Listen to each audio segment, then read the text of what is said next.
Eh bien, bon mardi à tous, madame, messieurs. C'est la deuxième édition de la revue des grandes unes sur Equinox Télévision. La presse est disponible en kiosque également. Vous aurez l'occasion de parcourir les tabloïds si vous faites un tour en kiosque, justement. Et on parle notamment de la nouvelle expression qui parle de séquestration de Camto. Le journal propose donc l'honorable Jean-Michel Nitieux qui condamne la barbarie. C'est le titre proposé par le tabloïd. Et toujours dans le même journal, on parle des Nations Unies avec l'interpellation du pape à l'occasion du 75e anniversaire de l'ONU. Le Saint-Père a adressé un message aux participants. On peut lire en page 11 et on s'intéresse aussi à la rentrée scolaire avec les cours à distance. Au menu, donc, l'UNESCO forme des inspecteurs pédagogiques nationaux du ministère de l'Éducation de base sur la production même des outils multi-formats. Alors, c'est à lire en page 3 du journal ce matin. On s'intéresse aussi à la Fédération camerounaise de football et à la Ligue professionnelle de football qui s'étripe jusque-là le jeu de Seydou Mbomo Njoya à l'issue de son assemblée générale. La Fédération camerounaise de football a réhabilité le général Pierre Semengue comme président de la Ligue de football professionnel jusqu'au 30 juin 2021. Mais jusque-là, le ciel est toujours plein de nuages entre les deux entités. Qu'est-ce qui ne va réellement pas? On peut découvrir la suite dans le journal La Nouvelle Expression de ce matin. Le journal a également d'autres informations parlant des fonds Covid-19, le rapport sur les dépenses attendues. Le Cameroun n'a pas encore rendu public le rapport semestriel des dépenses publiques liées donc à la lutte contre la pandémie. On va lire la suite en page 5 de ce journal. Le Messager, pour sa part, parle des litiges fonciers Mvondo Ayolo et la villa des convoitises.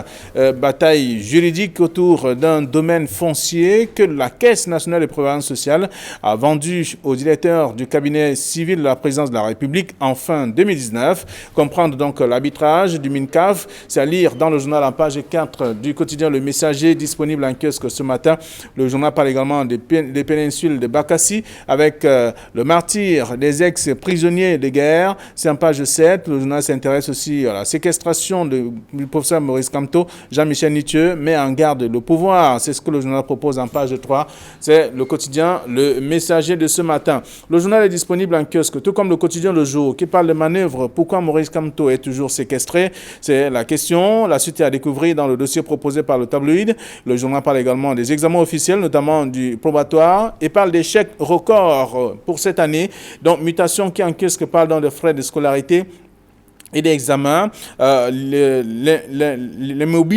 Les mobiles, donc monnaie, avec une autre façon d'appeler en tout cas cette opération qui est donc ce qui permet aujourd'hui de transférer de l'argent. Et le journal nous apprend qu'aujourd'hui c'est difficile justement, cette transaction continue donc de créer des soucis dans des établissements publics et privés à la veille de la rentrée scolaire. Comment l'opération est menée sur le terrain? Des questions se posent également et la suite c'est à lire dans le numéro de ce matin. Émergence parle d'éducation avec le casse-tête de la rentrée scolaire en pleine Covid-19.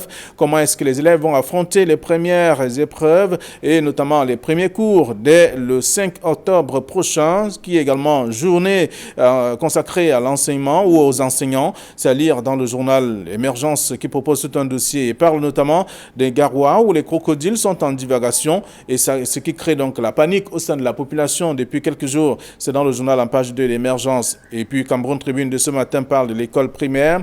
4 millions de livres gratuits, c'est ce que le journal propose. C'est le dossier que je vous invite à lire ce matin. Le journal a également d'autres informations. Le journal économique qui en kiosque parle donc d'agriculture, l'appui du FIDA pour le développement des filières riz et oignons. C'est à lire dans le dossier proposé par le tabloïd et d'autres informations concernant l'économie ce matin. Voilà ce que la presse parue donc à Douala et que nous avons reçu à notre rédaction nous propose ce matin. Vous aurez l'occasion de lire et être parfait de l'actualité si vous faites un tour en kiosque. Bonjour Hervé Villandjele. Bonjour Flavien Valendongo, bonjour à Formiquet sur ce plateau, c'est un plaisir de partager ce plateau avec lui. Bonjour à Casimir Tanier qui est sur l'hôpital, je lui adresse mon bonjour et surtout prend établissement à lui. C'était un habitué de ce plateau également, bien sûr, c'est l'habitué de ce plateau et j'espère qu'il va se rétablir rapidement pour nous rejoindre ici. Formian, bonjour. Good morning to you, Flavien Ndongo, and I'm equally very happy to be here with my brother. It's a pleasure to share this platform with you. Just like you said, I would also wish a quick recovery to our brother who is sick, Kami Desiree. You know, he's one of the persons that has been like a leader, someone I want to always imitate anytime I have the opportunity. Vous avez la possibilité de venir quand vous voulez, c'est pas simplement parce que Camille n'est pas là, donc c'est votre tribune, vous êtes journaliste et en même temps. Exactement. Donc merci d'être là ce matin. Nous parlons de la presse, commentant en tout cas les sujets proposés par les tabloïds, et notamment la séquestration de Maurice Kamto avec la une de la Nouvelle Expression, l'honorable Nietzsche qui condamne d'ailleurs la barbarie, et également le quotidien Le Jour qui pose la question pourquoi Maurice Kamto est donc séquestré. Difficile de répondre à cette question. Ça vient qu'on ne fait pas partie de ceux-là qui ont décidé de le maintenir captif comme on le fait actuellement. Nous pouvons qu'avoir certaines idées ou bien avoir pensé ce que les uns aux autres peuvent penser sans toutefois fonder de manière légitime ces raisons.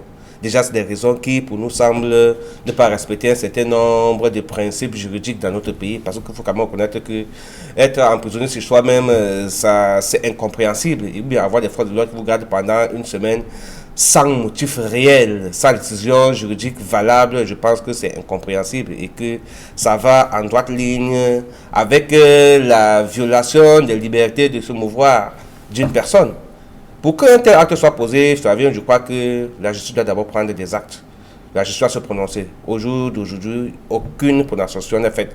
On ne reproche à Maurice Kamto, du moins de manière réelle, de manière dite. Rien n'est dit à ce sujet. On sait tout simplement que bien avant les marches du 22 septembre dernier, la police avait encerclé son domicile. Nous, on a pensé exactement que c'était tout simplement pour l'empêcher de sortir, parce qu'on se disait que certainement, en sortant, ça devait davantage mobiliser les jeunes, ou bien mobiliser les Camerounais qui voulaient marcher ce jour-là, et qu'après cela, ça devait s'arrêter. Malheureusement, une semaine après, il reste gazé, il reste gardé, son domicile reste toujours gardé, on ne comprend pas pourquoi. Cela se demander s'il y a d'autres raisons secrètes. En tout cas, la presse de ce matin, lorsqu'on parcourt quand même le traitement, on évoque la question de l'insurrection qui serait justement qui émanerait du président Maurice Kamto. Insurrection, je pense que ce sont les partis au pouvoir qui utilisent cet argument. Ce sont les gouvernants qui utilisent cet argument. Maurice Kamto n'avait jamais dit qu'il devait mener une insurrection. Dans les déclarations faites avant la marche, il était question pour lui de marcher pour dénoncer un certain nombre de choses, notamment 3 faits. Le fait que le code électoral ne soit pas consensuel et que les révisions demandées depuis des années ne soient pas faites parce qu'en réalité, dans un pays démocratique, il faudrait justement que le code puisse permettre une alternance démocratique. Et il se prononçait effectivement sur le fait qu'on a convoqué le corps électoral pour les élections régionaux, alors que la crise dans le Nozo n'est pas jusqu'à nos jours résolue. Il pensait que si on aime les Camerounais, si on aime un pays comme le Cameroun, il faut d'abord ramener la paix, résoudre le problème de la crise anglophone afin d'organiser les élections. Parce qu'en fait, pour lui, on va certes organiser les élections, mais les élections ne pourront pas se tenir sur l'ensemble du territoire national. Parce qu'on se souvient déjà que les législatives et les municipales sont déroulées simplement dans certaines villes. Dans certaines villes des régions en crise, le sud-ouest et le nord-ouest, davantage le nord-ouest. Or, pour que les populations puissent s'exprimer, parce qu'effectivement, le vote, c'est l'expression du peuple, il fallait justement qu'une partie soit pacifiée. Quand on sait que pendant les élections même, les membres de l'État sont qui ont été agressés, vous comprenez qu'il est difficile que les élections se tiennent de manière libre et qu'il y avait une menace des sécessionnistes dans cette partie du Cameroun. Ils pensaient qu'il était de bon ton, que l'on ramène d'abord la paix dans cette partie du Cameroun. D'accord. Donc on organise ensuite les élections. Armstrong, je rappelle, c'était une marche pacifique. Et pour les marches que nous avons couvertes, et avons vu, les marcheurs n'avaient rien en main, en dehors de l'arbre de paix qu'ils avaient en main, et le fait de chanter. Il n'y avait ni machette, ni arme. Donc, Formi Sanda, c'est la même lecture que vous faites de ces deux unes, notamment celle de la Nouvelle Expression et du quotidien Le Jour, qui pose la question pourquoi Maurice Kamto est toujours séquestré. It's a question that many people are asking. People like us, you know, we are journalists investigating events, but we've not had the opportunity to go and ask officials of the national security why they are still holding him. But what I'm concerned here is that it does not speak a good image. It does not give a good image of a country, said a democratic country like Cameroon. Now, why an opposition leader is held for several days we understood that that decision was taken prior to the 22nd of September when he planned the protest demonstration. Now, we are many days, today is the 29th, we are 7 days from the 22nd of September, 7 days after the protest demonstration, he's still being held. That, first of all, is the violation of his rights to go about freely, as he highlighted there. And secondly, we've had calls already coming from international organizations.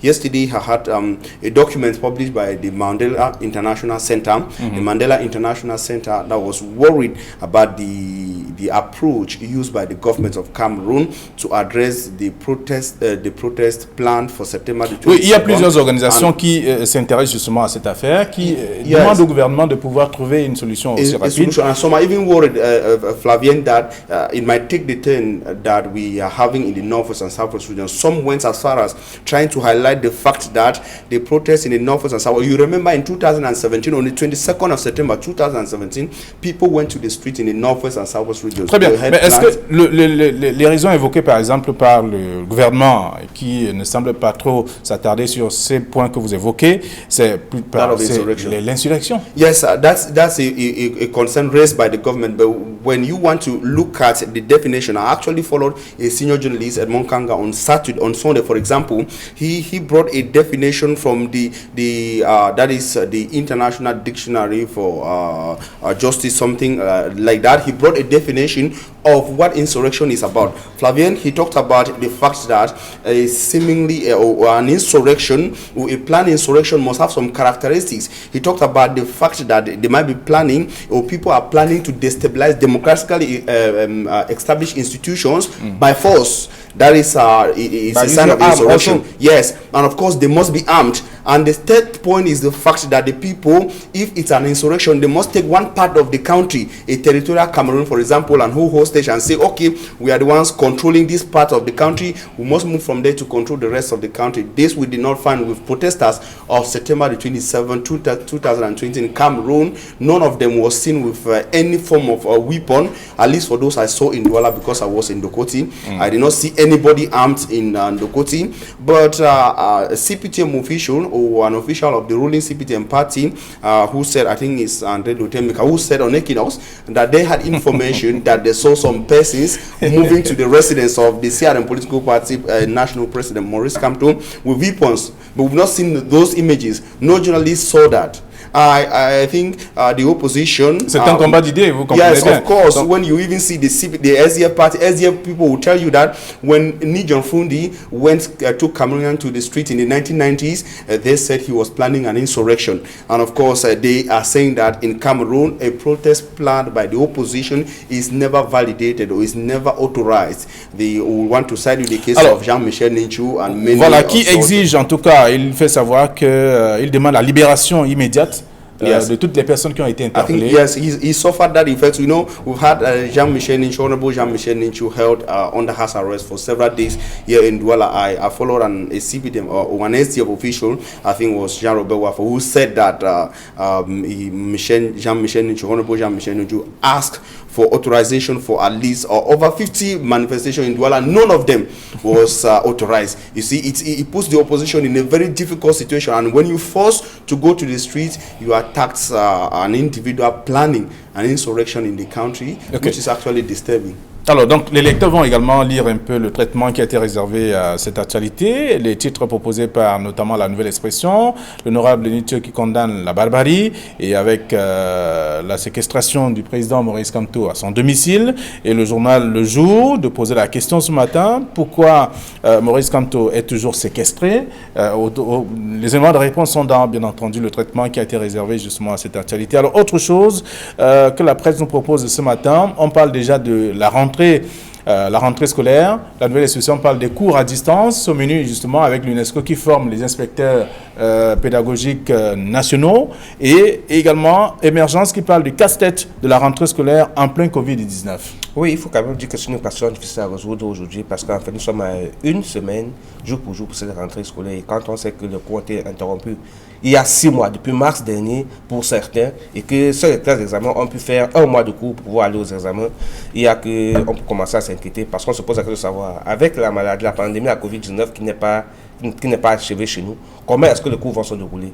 Les mesures barrières vont être respectées? Est-ce que les enfants seront à même de respecter ces mesures barrières? Les cours vont être dispensés comment? Déjà que la notion d'effectif qu'il y avait dans nos établissements scolaires, il faut que cela soit revu. Quand on sait que le ministère de la Santé, avec l'appui du gouvernement, a interdit tout regroupement de près de 50 personnes parce qu'il fallait justement que la maladie se dissipe. Dans notre salle de classe, quand pléthorique, 100, 80, comment ça va se dérouler exactement? Vous voyez qu'il y a une épineuse question à laquelle il faudra répondre avant le début. Et maintenant, quand on connaît le comportement de nos enfants, il faut justement que les mesures barrières, notamment qu'on ait de l'eau pour se laver les mains à chaque moment, est-ce que ce sera les cache-nez qui distribueraient les cache-nez? Ce seront les parents? Comment ça va se passer pour le lavage des mains, les savons? Est-ce que tous les établissements de l'ensemble du triangle national pourront respecter ces mesures? Quand on sait que dans une partie du Cameroun, comme le nord ou l'extrême nord, il est difficile d'avoir de l'eau. Est-ce que les seaux d'eau pour laver les mains ne seront pas des occasions de ravitaillement pour des personnes qui n'ont pas d'eau chez eux à boire? Donc, ce sont des petites questions que l'on se pose à l'heure de cette rentrée scolaire. On s'interroge bien de savoir quelles sont les mesures prises. C'est vrai que hier, le ministre de l'Enseignement de base a tenu une réunion où il revenait sur les mesures prises, notamment à côté de la distribution des ouvrages. Il y a qu'on va fréquenter certainement par mi-temps.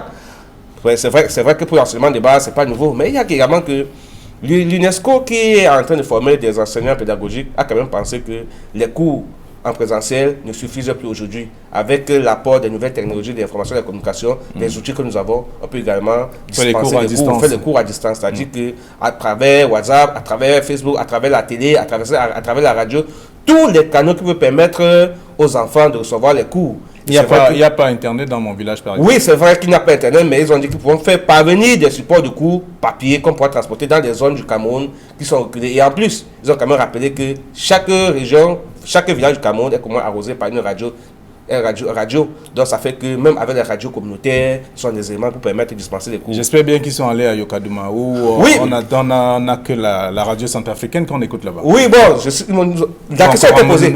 La question était posée. Et l'expert nous fait comprendre qu'aucun élève ou bien aucun enfant ne sera négligé parce que là où les moyens de communication n'arrivent pas, les supports vont y arriver parce qu'au moins il y a la route, il y a des sens que des pistes et ils se donnent pour mission de le faire afin que, en plus des enseignements dispensés à l'école, que l'on puisse compléter le cursus avec ce qu'on lira, ce qu'on écoutera, les devoirs qu'on pourra faire également. D'accord, alors c'est la même lecture avec le titre d'émergence ce matin, le casse-tête de la rentrée scolaire en pleine Covid-19. Yes. Et avec cette formation et les cours à distance. Yes, I think la rentrée c'est le 5 octobre. Yes, I think Cameroon is faced with COVID-19 just like many other African countries and countries around the world. It's a challenging situation. Even countries like the developed countries in Europe, they've not had it right already. Even in America, they've not had it right. It's a challenge. It's a challenge. When we know the realities in Cameroon, when we know the realities of bad roads, when we know the realities of difficult access to portable water. Now, in villages, you see an entire village and they actually begging for portable water or pipe-borne water. They are not having it.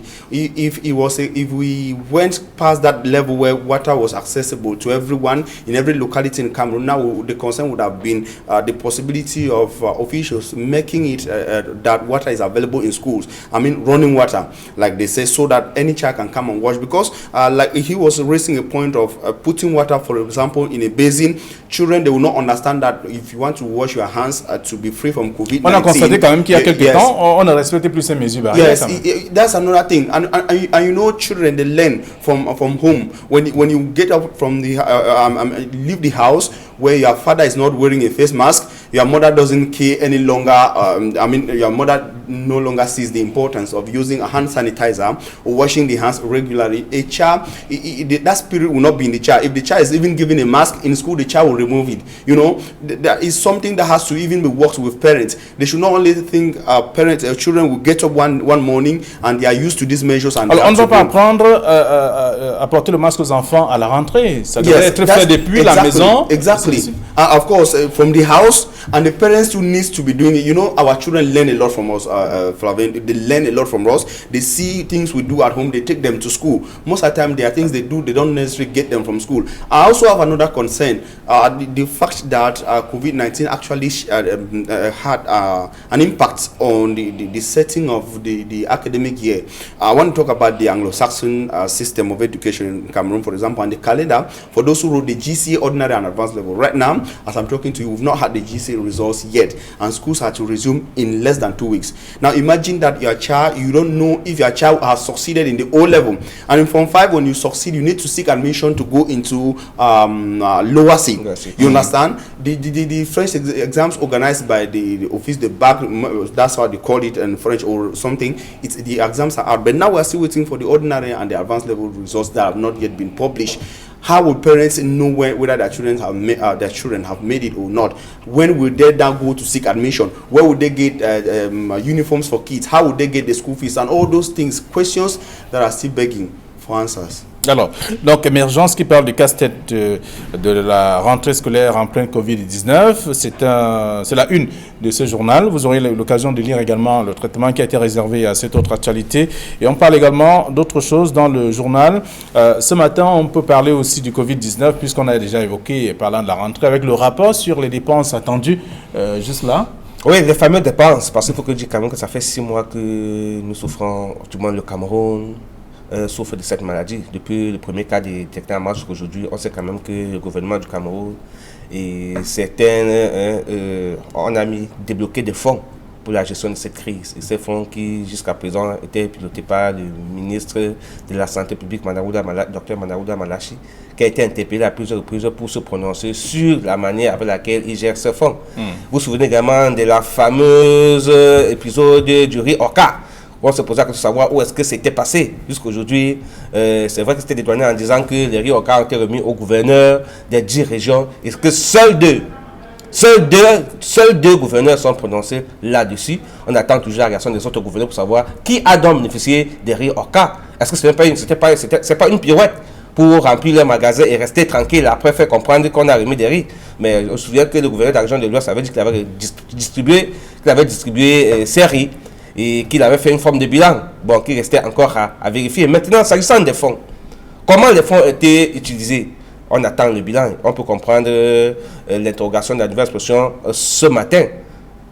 Pour comprendre, parce qu'on veut savoir, avoir la lumière, voir clair dans l'utilisation de ce fonds. Traçabilité. La traçabilité, surtout que, pourquoi on s'intéresse trop au fond? Vous savez que le Cameroun est champion de détournement et détournement au Cameroun, c'est à l'ordre des milliards. Chaque fois qu'il y a un budget, chaque fois qu'il y a un projet, c'est l'occasion pour ceux qui pilotent ce projet de pouvoir se remplir les poches au détriment des projets qui sont faits au Cameroun. C'est pourquoi les Camerounais sont chaque fois inquiets, chaque fois qu'il y a un inquiet, à chaque occasion qu'il y a un budget à dépenser. On ne voulait pas dire que le ministre Manaouda Malachi aurait distrait. Non, ce n'est pas ça. Il faut dire qu'il présente son bilan. C'est ça qu'on attend pour voir comment il a utilisé ses fonds. Surtout que on sait quand même qu'il y a un stade comme le stade de Mapilipi qui a été requis et où on a fait un important investissement pour pouvoir accueillir les malades du Covid. Bientôt, le stade sera dégagé pour des raisons de début du championnat ou bien à la demande du ministre du Sport et de l'Éducation physique.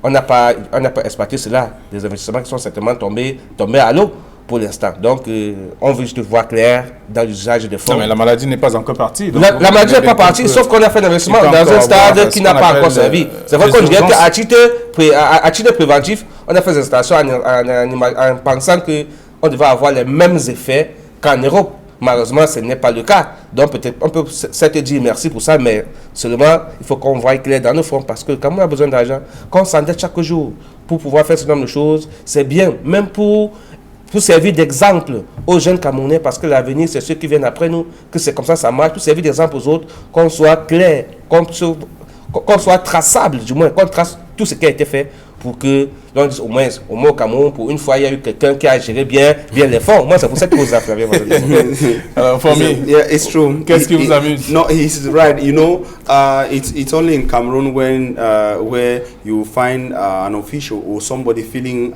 uneasy when he or she is asked to give an account on how he used a particular amount or how he managed a particular affair. Now, it's a state issue. Money, huge billions billions of francs CFA was put into this COVID-19. You know, it concerned health, and everybody prioritizes health. Now, be you a minister, a common man, we saw it was important when it had to do with money. Mais il ne faut pas oublier quand même que ce n'est pas que le ministre de la Santé qui est autour de cette opération. The minister even said it. Manauda Malashi even said it. He actually indicated that now money went to this, money went to this. We understood that there was a task force. There were other ministers involved. But Flavien, what is the problem in giving an account on how you spend the money? I use this. What is the problem? Because you know, when you're asked that, tell us how you spend the money, you start saying that, why are you people asking me? Don't you trust me? People will feel like, hey, there's something wrong. But if you get up one morning, even before people ask, you say, no, this is how we spend the money.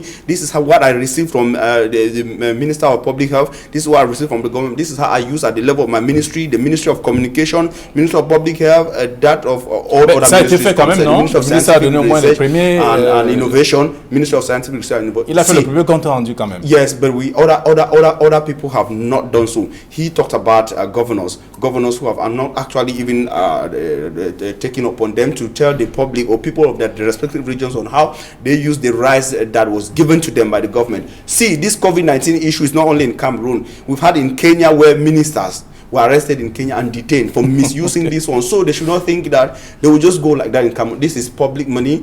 It's not a problem asking you to tell us how you spend money that was given to you. It wasn't given to you to spend it as you want. It was given to use for a particular project. So it's just been normal that you be accountable to the people. D'accord. En tout cas, ça a été fait et on attend toujours, puisque la nouvelle expression nous rappelle le sujet ce matin, parlant de fonds Covid-19, de rapport sur les dépenses attendues toujours. On va lire la suite en page 5. Alors, il y a cette affaire qui fait grand bruit depuis quelques temps, la FECAFOOT et la Ligue de football professionnel. J'évoque le sujet parce que vous vous intéressez au sport. Vous êtes d'ailleurs le responsable d'Ex-Sport de la nouvelle expression. Alors, le jeu de Seydou Mbomo Djoya, oui, à quel jeu? Je ne peux pas le dire parce que ce n'est pas moi l'acteur du jeu. Vous savez, quand vous êtes l'acteur du jeu, vous savez ça à quoi vous jouez. Je suis qu'un observateur du jeu qui se joue actuellement et ne peut faire qu'émettre qu'un commentaire. Je m'appuie au titre. Oui, bien sûr. C'est un jeu parce qu'en fait, vous vous souvenez qu'il y a quelques semaines, le TAS s'était prononcé sur un certain nombre de décisions qui ont été prises par la FECAFOOT avant, notamment celui suspendant la Ligue professionnelle de football et créant le CTT, ce comité technique qui avait pour mission désormais d'organiser le championnat national dans notre pays. Vous vous rappelez effectivement que la LFPC avait été suspendue à 9 mois de la fin de son mandat. Le président général Semenge, autant pour moi, avait été suspendu à 9 mois de son mandat. Sauf que quand ils avaient saisi la chambre de conciliation et d'arbitrage pour justice, la FECAFOOT n'a pas censé respecter les décisions qui étaient prises. La même chose a été faite, donc le TAS a été saisi et on a donné gain de cause au général Semenge, le président de la Ligue professionnelle de football. Aujourd'hui, donc, il était donc question que la Fédération camerounaise de football respecte tout simplement la décision prise par le tribunal arbitral de sport.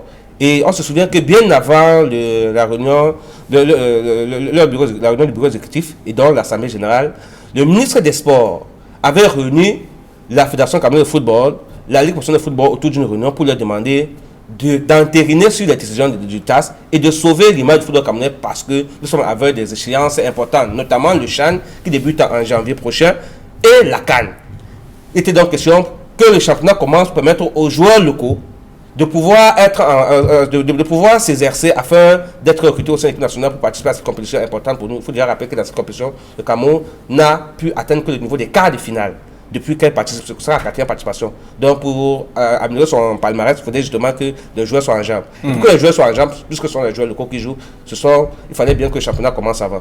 Or, lors de l'Assemblée générale de la Fédération camerounaise de football, il était question que l'on entérine, c'est-à-dire qu'on se prononce tout simplement sur cette décision. Mais il y a certaines magouilles qui laissent croire que la FECAFOOT ne veut pas respecter la décision du TAS comme telle qu'elle. Parce que il est question de quoi? C'est une question d'argent? Non, il ne s'agit pas d'argent. En fait, compte tenu du fait que le mandat de Jean Semenge devait s'achever 9 mois avant la décision, il était donc question que l'on admette seulement général à pouvoir commencer le championnat. Normalement, la Ligue avait commencé déjà à organiser le championnat. D'accord. Notamment, permettez que je précise, pour que vous compreniez bien. Or, qu'est-ce qu'on fait donc maintenant? La FECAFOOT a fait quoi pendant l'Assemblée générale? On rappelle lors de la réunion du bureau exécutif au général Semenge que son mandat s'arrête après 9 mois et qu'il est frappé par la limite d'âge, ça veut dire qu'il ne pourra plus aller au-delà. Mais ce n'est pas là le problème. S'il est question d'organiser le championnat, laissez d'abord reprendre le mandat que vous lui avez arraché. Et maintenant, les textes pourront permettre à l'avenir de voir s'il peut se porter sa candidature à la LFC ou pas. Ne commencez pas dès maintenant à pouvoir lui faire comprendre qu'il ne peut pas être. C'est comme si vous voulez faire comprendre qu'après ce championnat, il n'est plus là. Ce n'est pas mauvais non plus, mais sauf que... En tout cas, le journal nous apprend ce matin qu'il est quand même là jusqu'au 10 juin. Oui, au 30 juin 2000. Parce qu'il faudrait justement qu'il les 9 mois qu'on lui a empêché de pouvoir passer, il doit passer d'abord ces 9 mois. Et avec la possibilité de pouvoir encore être candidat à sa propre succession aux prochaines élections. Pourquoi est-ce qu'on veut empêcher cela? Famille ne semble pas d'accord. Yes, I'm not okay. I think the general should accept that stay. He will stay there till 2021. He should be okay with that. See, Flavien, the Fecafood, the LFPC, all the clubs and the problem that spend more money into these court issues. Much money has gone into this thing since there has been a lot of instability at the level of the football management in Cameroon. Please let them just stop the power tussle. Let them just accept the fact that that decision of TASE, to me now, not everything should be accepted. For example, if they were to embrace everything from TASE and say that they want to cancel, for example, the last championship that was organized by Fecafood, it will not be nice. Let them just say, okay, now he's coming back, General Pierre Semenge is coming back to organize at least for this year and see through next year, respect the constitution and leave. Even all the people, they should just accept that, because we'll stand the risk of having a normalization committee again in Cameroon, and Cameroonians will not take it. We know what football means to Cameroonians. At least the only thing that unites Cameroonians from the north, east, west and south. So they should be careful in the management. J'imagine que ces responsables ont entendu vos pleurs. Vous voyez bien que la paix revient de tout le monde, et c'est d'ailleurs le seul monde. Sauf qu'il faut dire une chose qui est importante. J'expliquais tout simplement les faits. Oui, on sort de l'émission.